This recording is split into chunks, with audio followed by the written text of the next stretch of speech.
नमस्कार, मैं रीनू यादव आप सभी दर्शकों का आपके अपने मनपसंद अन्नदाता कार्यक्रम में स्वागत करती हूं। त्याग और तपस्या का दूसरा नाम है किसान।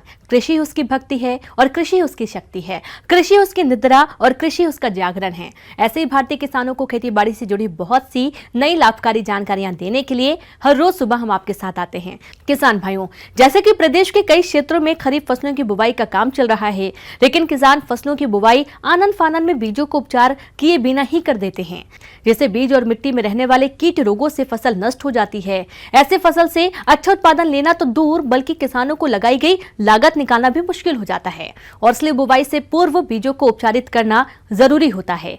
तो किस प्रकार से करें बीजों को उपचारित, इस बारे में उचित सुझाव दे रहे हैं नागल कलां जिला जयपुर के कृषि पर्यवेक्षक GS नाथावत।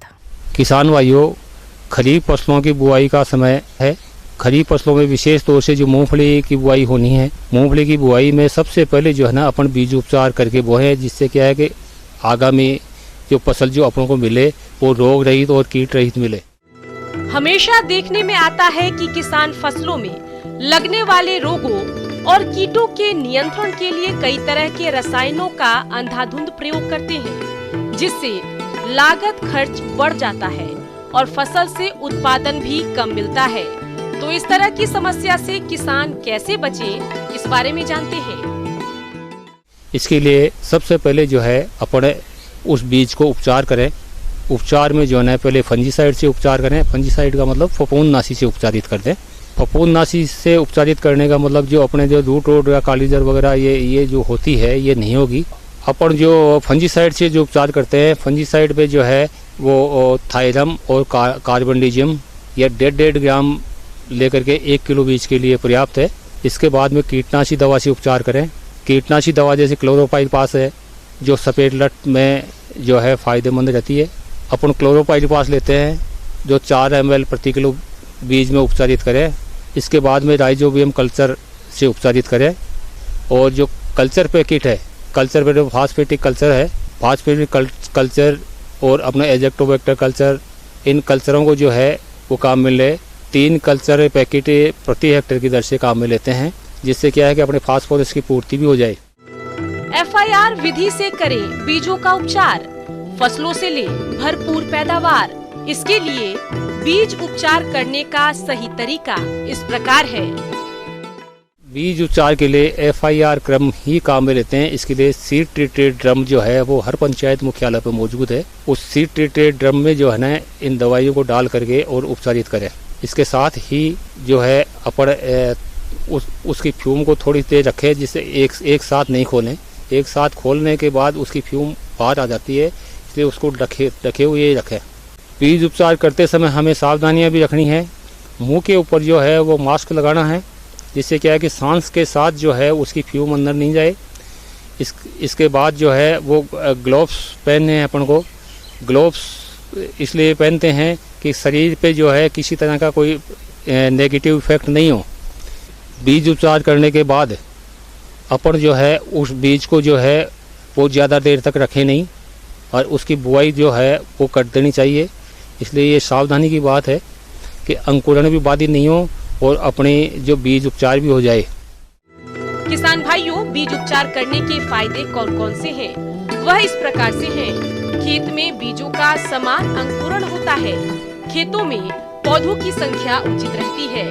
फसल रोग व कीटों से मुक्त होती है। फसल से अच्छी गुणवत्ता के साथ अधिक पैदावार मिलती है। फसल उत्पादन में लागत कम लगती है और फायदा अधिक होता है।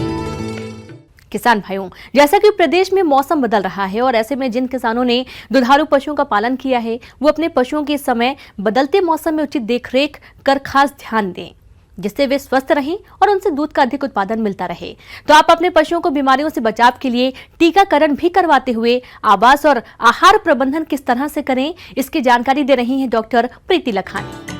एंड जो किसान भाई है खेती के साथ साथ वो जानवरों का भी देखभाल या पशुपालन भी साथ में करते हैं। और ये जो पशु हैं ये कई सारी छोटी छोटी बीमारियों से गुजरते हैं जिनके कारण दूध उत्पादन में कमी आने या समस्या आने लगती है। तो उनका कैसे निवारण किया जाए उस बारे में मैं आपको बताने वाली हूँ। तो इसी बात को ध्यान में रखते हुए यदि आप अपनी गाय तथा भैंसों से अच्छा दूध उत्पादन प्राप्त करना चाहते हैं तो पशुओं के आवास प्रबंधन में इन बताई जा रही बातों का विशेष ध्यान रखें। पशु आवास की प्रॉपर मरम्मत करें। कोई भी दरार आई हो या कोई भी खिड़की टूटी हो उसका प्रॉपर तरीके से वेंटिलेशन प्रॉपर हो ताकि नमी ना पनपे, क्योंकि अगर नमी रहेगी तो ये कीटाणु जो विषाणु हैं ये उनमें पनपेंगे और फिर जो बीमारियां जो मैंने बताई थी उनका उत्पादन होगा और वो पशु को हानि पहुंचाएंगे। इसलिए ये आप ध्यान रखें कि बारिश आने से पहले जितनी भी दीवारें हों टूटी हों उनकी बनावट हो जाए, मरम्मत हो जाए। और जो पशु आवास है ख़ास तौर से उसका जो आवास है वो किसी भी तरह से टूटा ना हो या उसमें कोई भी तरह का वेंटिलेशन प्रॉब्लम ना हो ताकि नमी ना पनपे और इन विषाणुओं को पनपने की जगह ना मिल पाए। किसान भाइयों, अभी आपने गाय और भैंसों के आवास प्रबंधन के बारे में जानकारी हासिल की। इसके अलावा इन गाय तथा भैंसों का आहार प्रबंधन किस तरह से करना है इसकी जानकारी कुछ इस प्रकार से है। अगर आहार की बात करें तो हरा हरा चारा अभी चारों तरफ दिखता है तो लोभ में ना पड़ें और जानवर को अत्यधिक हरा चारा ना दें। अगर आप ऐसा करेंगे तो आपका जानवर ब्लोट या अरहरी या डायरिया जैसी बीमारियों से ग्रस्त हो सकता है। इसमें सावधानी बरतें। उस हरे चारे के साथ सूखा चारा 10 से 20% ज़रूर मिलाएं। साथ में आप मिश्रण दीजिए उसे दाने का, ताकि जो पशु का आहार है वो पूरा आहार संतुलित हो सके। आप चारे के साथ 10 से 20% सूखा चारा और 1 से 1.5 किलो दाना दे सकते हैं। और अगर आपका पशु गाभिन है तो उसके हिसाब से आप अपना दाना का जो है मिश्रण कर सकते हैं ताकि एक संतुलित आहार आपके पशु को मिल सके। जिसको शरीर की देखभाल के लिए गायों को 1.5 किलो प्रतिदिन व भैंस के लिए 2 किलोग्राम प्रतिदिन, प्रत्येक 2.5 लीटर दूध पर गायों को 1 किलोग्राम दाना मिश्रण देना चाहिए। प्रत्येक 2 लीटर दूध पर भैंसों को 1 किलोग्राम दाना, 6 महीने से ऊपर की गाभिन गाय या भैंस को 1 से 1.5 किलोग्राम दाना प्रतिदिन अतिरिक्त देना चाहिए। बछड़े या बछड़ियों के लिए 1 किलोग्राम से 2.5 किलोग्राम तक दाना प्रतिदिन उनकी उम्र या वजन के अनुसार देना चाहिए। बारिश में जैसे आप जानते हैं बहुत ही ज़्यादा हमारा जो पानी है आसपास का प्रदूषित होता है, तो हमें इस बात का ध्यान रखना चाहिए कि जो हमारे पशु हैं जो चारे के साथ पानी लेते हैं वो पानी स्वच्छ हो, क्योंकि अगर वो पानी स्वच्छ नहीं होगा तो तरह तरह के प्रोटोजोआ या परजीवी पशु के शरीर में जाएंगे और जिससे बीमारियां जो हैं उत्पन्न होंगी। तो जब भी आप पशु को बाहर चराने ले जाएं तो इस बात का सुनिश्चित कर लें कि जो आपने पानी पिलाया है वो साफ़ हो ताकि वो बाहर जाके प्रदूषित या गंदा पानी ना पिए। जो पानी की चरी है जो पशु आवास में उसमें आप चाहे तो लाइम डाल सकते हैं ताकि वो साफ़ हो जाए। कोई भी गंदा पानी है तो उसे फेंक दीजिए, पशु को ना दीजिए। पशुपालक भाइयों, गाय तथा भैंसों को अंतः और बाह्य परजीवियों द्वारा तो परेशान किया जाता ही है, साथ ही साथ इनमें कुछ बीमारियों के आने की संभावना भी बनी रहती है। तो आप अपने जानवरों को इन सभी समस्याओं से कैसे बचाएं, आइए जानते हैं। जैसे कि अब ह्यूमिडिटी भी बढ़ेगी जिसकी वजह से जीवाणु यानी वेक्टर्स का उत्पादन भी बढ़ेगा जो हमारे पशुओं पे हानिकारक साबित होंगे। रोगों में मुख्य रूप से शामिल है FMD, खुरपका, मुंहपका जिसे हम कहते हैं, लंगड़ा बुखार, मिल्क ज्वार, एंटेरोटॉक्सीमिया, अंतड़िया के रोग। तो ये सब जो रोग हैं इस मौसम में काफ़ी तेज़ी से हमारे पशुओं को हानि पहुंचाते हैं। तो इनसे पशुओं को बचाने के लिए हमें पहले से ही टीकाकरण कराना चाहिए, अथवा अगर हम ये नहीं करेंगे तो इनकी वजह से जो हानि होगी वो बहुत ज़्यादा होती है। कभी कभी हमें पशुओं की जान भी गंवानी पड़ती है। पहले ही सावधानी बरतनी चाहिए जिसके लिए हमें टीकाकरण अवश्य कराना चाहिए। टीकाकरण किसी वेटनेरियन, नॉन वेटनेरियन के गाइडेंस के अंदर ही आप टीकाकरण कराएं। और टीकाकरण कॉम्बिनेशंस में मिलते हैं ट्रायोवैक के नाम से, लेकिन छोटे बच्चों में ये ना करा के बड़े बच्चे जो 6 महीने या 1 साल से ऊपर के हों उनमें कॉम्बिनेशंस लगाएं। और छोटे बच्चों में आप सिंगल FMD का अकेले या बीकू का अकेले ऐसे वैक्सीनेशंस करवाएं। और टीकाकरण कराने से पहले ये सावधानी बरतें कि 1 महीने पहले जानवर की डीवर्मिंग ज़रूर हो गई हो। अगर ऐसा नहीं हुआ है तो आपका टीकाकरण जो है वो फेल हो जाएगा या वो काम नहीं करेगा। तो मेरे किसान भाइयों, जो मैंने आपको छोटी छोटी बातें बताई हैं, अगर आप इनका ध्यान रखेंगे तो आपके जो दुधारू पशु हैं वो सुरक्षित होंगे, आपका जो लाभ है वो अधिक होगा, लागत कम लगेगी, इन बातों का ध्यान रखते हुए। हमारे प्रदेश के जो किसान भाई अगेती फूल गोभी की खेती करना चाहते हैं, उनके लिए अभी इसकी नर्सरी डालने के लिए सही समय चल रहा है। तो नर्सरी तैयार करने के लिए किसान कौन कौन सी तकनीकी बातों पर ध्यान दें, इस बारे में विस्तार से जानकारी दे रहे हैं कृषि वैज्ञानिक डॉक्टर एलएम यादव। देखिए, गोभी का हमारे यहाँ जो है कमर्शियल प्रचलन मुख्यतया अगेती गोभी के लिए और ज़्यादा प्रचलित है, लोग लगाते हैं। और जब सब किसान लगाते हैं तो उसका बहुत बड़ा उनको इनाम मिलता है कि दर इतनी गिर जाती है कि कोई इसको खरीदता नहीं है, का बहुत ज़्यादा प्रचलित है। ये दोनों संभावनाएं रहती हैं, अगेती आने से मार्केट अच्छा मिलेगा और जब ग्लट हो जाएगा तो फिर पैसा नहीं मिलेगा। इसलिए किसान भाइयों को ये अपने एरिया का एक संतुलन बना के रखना चाहिए। तो इसके लिए जो करते हैं, बिचड़ा तैयार करने का सही वक्त जो है वो हम लगभग कह लीजिए 15 जून से या मई के लास्ट वीक से 15 जून तक या लास्ट जून तक डाल सकते हैं। पौधशाला के लिए स्थान का चुनाव। पौधशाला के लिए चयनित स्थान की मिट्टी हल्की हो, जैसे बलुआर दोमट या दोमट, तथा मिट्टी का पीएच मान 6 के आसपास हो, ताकि बीज का जमाव सुचारू रूप से हो सके। पौधशाला के पास सिंचाई सुविधा उपलब्ध होनी चाहिए। सूर्य का प्रकाश पूरे दिन बराबर उपलब्ध हो, ताकि पौधे अच्छी प्रकार से विकास कर सकें। जमीन आसपास के क्षेत्र से थोड़ी ऊंची हो तथा खेत में 15-20% ढलान हो, ताकि वर्षा ऋतु में अतिरिक्त पानी क्यारी से बाहर चला जाए। तीसरी चीज है कि वो सुरक्षित भी हो, चाहे वो दैविक आपदा की बात हो या लोगों द्वारा जो संभावना क्रिएट करते हैं, नुकसान पहुंचा देते हैं। ये सब चीजें जो अगर किसान को ध्यान में रखने की जरूरत है। क्यारी का चयन करते हैं, कितनी क्यारी बनाएंगे, आप कितने क्षेत्र पे फसल को लगाइएगा, इस पे वो निर्भर करता है। क्यारी का जो स्टैंडर्ड आकार होता है वो 3x1 मीटर का हम रखते हैं। उसका मकसद होता है कि क्यारी के अंदर आपको कोई अंतरक्रिया करने के लिए नहीं जाना पड़े, आप बाहर से वो काम कर लें। और 2 क्यारियों के बीच में लगभग 1 फीट का अंतर रखते हैं। जब आपका चयन हो गया और साइज आपने निर्धारित कर लिया, फिर उसकी अच्छी कोड़ाई करिए और फिर उसमें 1 स्क्वायर मीटर के हिसाब से जो खाद, उर्वरक और अन्य दवाइयाँ देना चाहिए, लगभग वो 3-4 किलो वर्मी कंपोस्ट दे सकते हैं। और वर्मी कंपोस्ट नहीं है तो 5-6 किलो सड़े हुए गोबर की खाद, 250 ग्राम अमोनियम सल्फेट, 250 ग्राम सिंगल सुपर फास्फेट दें, लगभग 20 ग्राम जो है फॉलीडाल डस्ट, 10% जो जमीन के अंदर कीड़े होते हैं उनको मारने के ख्याल से। और तरह के, चूंकि बरसात है तो इसमें बहुत फंगस बैक्टीरिया भी होते हैं जो आपके बिचड़ा को नुकसान करते हैं, तो उनसे सुरक्षा करने के लिए हम उसमें 8 से 10 ग्राम प्रति स्क्वायर मीटर जो है, जो फंजीसाइड में बता रहा हूँ, जीरम है, थीनम, कैप्टा, वेविस्टिन, कोई भी एक ये दे करके और अच्छी तरह खेत में मिला के उसको करीब 48 घंटे छोड़ देना चाहिए। इसकी जो प्रमुख किस्में हैं उसमें अर्ली कुंवारी है, पूसा सिंथेटिक है, पंत गोभी 3 करके है। तो इस तरीके से तो इनका चयन किसान भाइयों को करना चाहिए। फिर आपका जो बीज है, बीज को भी उपचारित करना चाहिए जीरम, थीरम, कैप्टॉप से। उसके लिए 2 से 2.5 ग्राम दवा जो होती है 1 किलो बीज उपचारित करने के लिए पर्याप्त होती है। और जब बिचड़ा आपका बो दिया जाता है तो दैविक आपदा से नुकसान नहीं हुए ध्यान रखना होगा। छप्पर भी ऊपर दे सकते हैं फूस का, अगर तेज वर्षा होती है उससे सुरक्षा देता है। और अगर लगे कि आपको नाइट्रोजन वगैरह कम है तो 1 लीटर पानी में 10 ग्राम यूरिया डाल के उसका भी 20 दिन के बाद छिड़काव कर सकते हैं। लगभग गोभी का जो बिचड़ा है महीने भर में तैयार हो जाता है। तब आप जो मुख्य क्षेत्र है, जो खेत है जहां आपको इस फसल को लगाना है, उसमें जो अनुशंसित चीज़ें हैं, खेत की तैयारी, उर्वरक क्या देंगे, उसका आप ध्यान रखते हुए वहाँ फिर उसको प्रतिरोपित करेंगे। हमेशा नर्सरी में पानी सुबह में देना चाहिए और प्रतिरोपण का काम भी दोपहर के बाद करना चाहिए।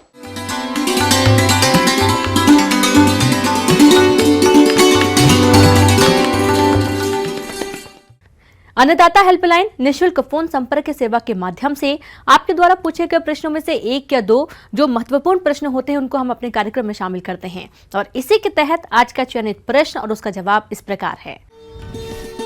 अन्नदाता निशुल्क फोन संपर्क सेवा के माध्यम से पूछे गए प्रश्नों में से आज हमने जिस प्रश्न को कार्यक्रम में शामिल किया है उसे पूछा है ग्राम बमौर, जिला टोंक के कृषक राजीव कुमार ने आप सोलर पावर पंप के बारे में जानकारी चाहते हैं तो राजीव कुमार जी आपकी जानकारी के लिए प्रस्तुत है कार्यक्रम का यह अंश। सूर्य का जो प्रकाश है वो एक बहुत ही महत्वपूर्ण है और इस सूर्य के प्रकाश को हम किस तरह से खेती किसानी में उपयोग कर सकते हैं इसके बारे में आज अपन चर्चा करेंगे। सौर ऊर्जा सूर्य द्वारा प्राप्त एक अक्षय ऊर्जा है जिसका प्रयोग बिजली बनाने में कई वर्षों से किया जा रहा है। इस तकनीक में बहुत से सुधार होते होते आज ये विद्युत उत्पादन का सरल एवं आसान तरीका बन गया है। सूर्य के प्रकाश को सोलर सेल द्वारा अवशोषित करके फोटो इलेक्ट्रिक विधि से सोलर विद्युत का उत्पादन होता है। इसे हम करंट के रूप में परिवर्तित करके सिंचाई जल निकालने में प्रयोग करते हैं। किसान भाइयों, सोलर पैनल जिसको हम सिंचाई के लिए उपयोग में लेते हैं उसके बारे में आपने सुना होगा। तो आज अपन बात करते हैं सोलर पैनल है क्या है, किस तरह से ये काम करता है, किस तरह से खेती किसानी में उपयोगी है। सोलर पैनल सूर्य की लाइट के द्वारा जो मतलब सूर्य के प्रकाश के द्वारा जो हमारा विद्युत पैदा करे या बिजली पैदा करे वो एक सोलर पैनल प्लेट है। इसमें क्या होता है, ये आपकी 3 HP और 5 हॉर्स पावर, उससे अधिक भी चला सकता है। 7.5 पे भी ये काम करता है। 7.5 हॉर्स पावर की मोटर को भी चला सकता है, 10 को भी चला सकता है। कृषि विभाग का जो कार्यालय है वहाँ पे आप इसके लिए संपर्क कर सकते हैं और वहाँ से आप इसके अनुदान की पूरी प्रोसीजर आप जान सकते हैं। सूर्य से विद्युत उत्पादन हेतु एक मोटर, एक सोलर पैनल तथा एक दिखाए जा रहे ढांचे की निर्माण की आवश्यकता होती है। सोलर सेल जो कि सिलिकॉन नामक धातु से बनाया जाता है, इसके ऊपर सूर्य किरणें जितनी ज्यादा पड़ती हैं, उतना ही ज्यादा विद्युत का उत्पादन होता है। यह सोलर पैनल 3 प्रकार के होते हैं। पहला मैनुअल, दूसरा स्टैंडर्ड और तीसरा ऑटोमेटिक ट्रैकर पैनल। जब हम सोलर पैनल की बात करते हैं तो उसमें एक चीज़ का बहुत ज़रूरी होता है कि कुछ इनकी सावधानियां हैं वो सामान्य सी हैं, उनको किस तरह से हम ध्यान में रखें जिससे ये ज़्यादा लंबे समय तक चले, प्रभावित तरीके से हमारे उपयोग में आ सके। तो इसके लिए एक तो क्या करना है, समय समय पे आप इसको थोड़ा सा सोलर प्लेट्स को साफ़ करते रहें जिससे इसके ऊपर धूल मिट्टी ज़्यादा ना जमे और सूर्य की सीधी लाइटें इस तक पहुँच सकें। दूसरा, इसको कभी भी किसी छायादार स्थान पर ना लगाएं, ऐसी जगह पेड़ पौधों के नीचे ना लगाएं जिससे कि सूर्य की किरणें पहुँचने तक मतलब किसी प्रकार का उसमें कोई समस्या है, कोई व्यवधान पैदा हो। तीसरा, इसमें 2 तरह की प्लेट आती हैं। एक प्लेट तो होती है जैसे मूवेबल होती है, ऑटो मूवेबल, जिधर जिधर जैसे सूर्य का प्रकाश जाता है वो अपने आप ही उस साइड में घूमती जाती हैं। एक ऐसा होता है सेमी मूवेबल होती हैं कि वो हमारी तरफ से मतलब किसान भाइयों को खुद को सूर्य की लाइट की तरफ उनको घुमाना पड़ता है। तीसरी होती है एकदम फिक्स होती हैं, वो एक ही स्थिति पे आपको जहाँ पे आपने जिस तरह से सेट किया, जिस दिशा में आपने सेट किया वो उसी में रहती हैं, वो मूव नहीं हो पाती। तो आप इसमें जैसे जो मूवेबल हैं उसमें समय समय पर जो वायरिंग वगैरह है, उसमें जो ग्रीसिंग वगैरह इस टाइप से जो आपको करना है वो करते रहें। ज़्यादा इसमें कोई किसी प्रकार का मेंटेनेंस नहीं है। इसमें उसके बाद में लगाने के बाद में आपको ज़्यादा इसके ऊपर कोई एक्स्ट्रा खर्च चार्जेस इस पे या एक्स्ट्रा खर्चे आपके इस पे नहीं है। बहुत सामान्य सी इसकी देखभाल है, तो आप इसका ज़रूर लाभ लें। ये संयंत्र सुबह 8 बजे से ही कार्य करना प्रारंभ कर देता है, परंतु इसका मूल्य थोड़ा ज्यादा होता है। स्टैंडर्ड टाइप के निर्माण हेतु 5 किलोवाट पैनल का मूल्य लगभग 5.5 लाख होता है तथा 2 से 3 किलोवाट क्षमता वाले पैनल का मूल्य 3 से 3.5 लाख रुपए होता है। इसका अर्थ ये है कि 1 किलोवाट क्षमता वाले सोलर पैनल का मूल्य लगभग 1 लाख रुपए होता है। ऑटोमेटिक ट्रैकर टाइप पैनल हेतु 5.5 किलोवाट क्षमता वाले पैनल का मूल्य 6.5 लाख रुपए होता है।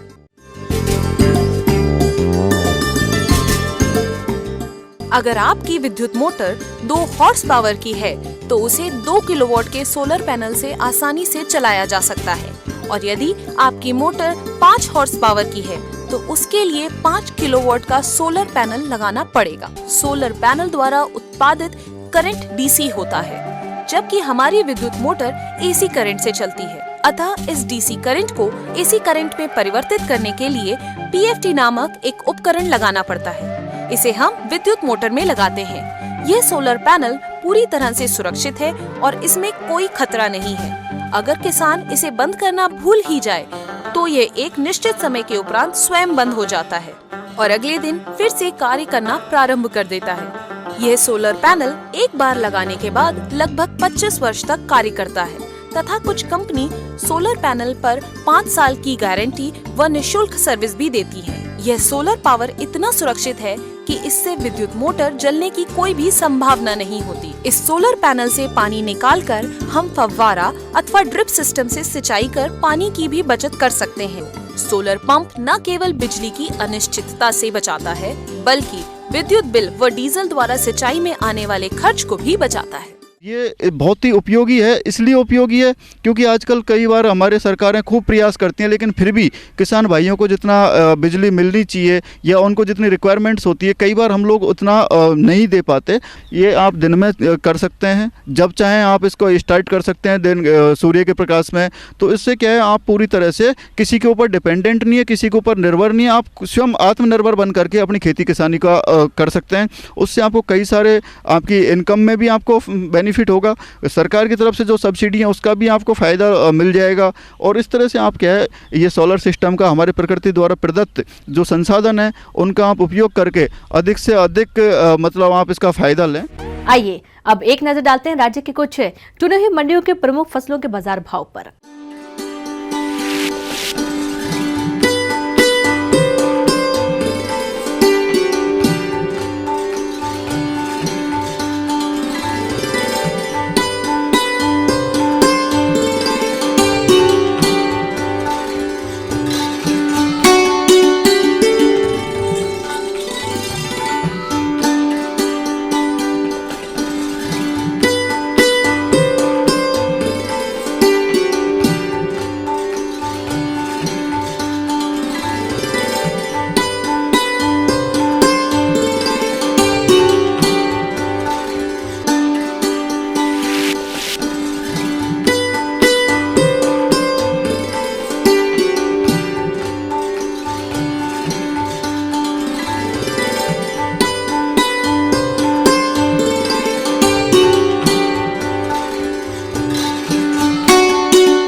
अब आइए देखते हैं कल दिखाए जाने वाले कार्यक्रम की मुख्य झलकियां। पानी की गुणवत्ता बनाए रखने पर तकनीकी सलाह।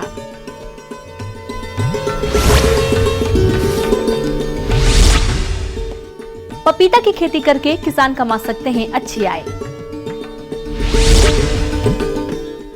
हम यह उम्मीद करते हैं कि आज का कार्यक्रम आप सभी दर्शकों के लिए उपयोगी रहा होगा। किसान भाइयों, अन्नदाता आपकी सेवा के लिए संकल्परत है। कृषि संबंधित समस्या एवं सुझावों के लिए आप हमें इस पते पर संपर्क कर सकते हैं। प्रोड्यूसर अन्नदाता news 18 Rajasthan, Ramoji film city Hyderabad 501512। साथ ही आप हमें ईमेल भी कर सकते हैं। हमारा ईमेल है p18annadataraajasthan@nw18.com। और इसके अतिरिक्त आप हमें निःशुल्क हेल्पलाइन नंबर 180041922155 पर सोमवार से शनिवार सुबह 10 से शाम 4 बजे के बीच संपर्क कर सकते हैं। किसान भाइयों, अब समय हो रहा है आपसे विदा लेने का, तो हमारी अन्नदाता टीम को दीजिए इजाजत। कल फिर आपसे मुलाकात होगी कृषि संबंधित कुछ और महत्वपूर्ण जानकारियों के साथ। नमस्कार।